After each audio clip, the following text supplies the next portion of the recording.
We all agree that when it comes to Nigeria's food inflation rate, it's already past anything logical, and this is fueled by factors that go beyond the pandemic. Now, okay, food prices have risen globally in recent years, and it began with the coronavirus pandemic that made farmers and, food producing companies unable to cultivate and produce food in sufficient quantities. See, farmers have since returned to the fields and factories have reopened, but food prices have remained high. Now, in this our Naija, food inflation reached 17.2 and 18.37% in March and April respectively, and that's according to the statistics. But I can tell you from a Nigerian's point of view that inflation don't pass 100% though. What will you say about sardines from 250 naira to 600 naira? That doesn't look 17.2-ish to me. Some factors were said to have contributed to this price hike. Factors like fuel scarcity, now the panic buying of fuel started last year due to the government's plan to remove fuel subsidies, and but it got worse when the federal government said its agents had imported substandard fuel. Let's leave that one first because I'm not even talking about fuel today. Another factor is electricity shortage. The nation's electricity grid has collapsed at least 5 times since the beginning of 2022. You see, that thing that is always collapsing, it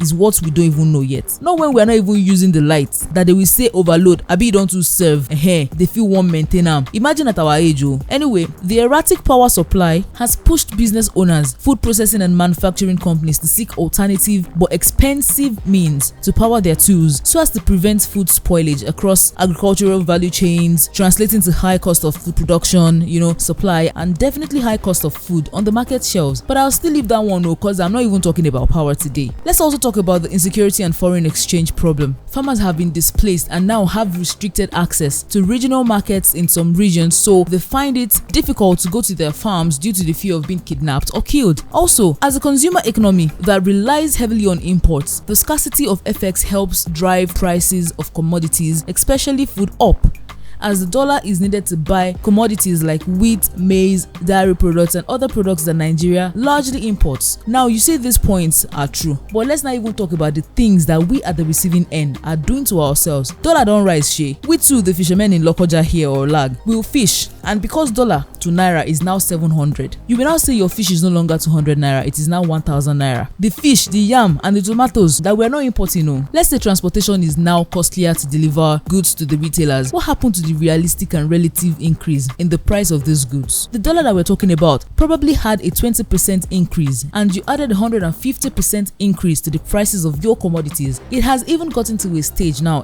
where from the factory they will write prices on the bottles and the cans, but retailers sell twice the price, and there's nothing anyone can do about it. The people we refer to as the ones at the top that we say they are killing us, they are doing their own, and we right here are not even saving ourselves too. We really should think about these things. I'll still be here when you check back for another interesting topic for discussion on this timeline. You were not informed too? Continue. I knew it was Jason. No problem. God will see us. There is God.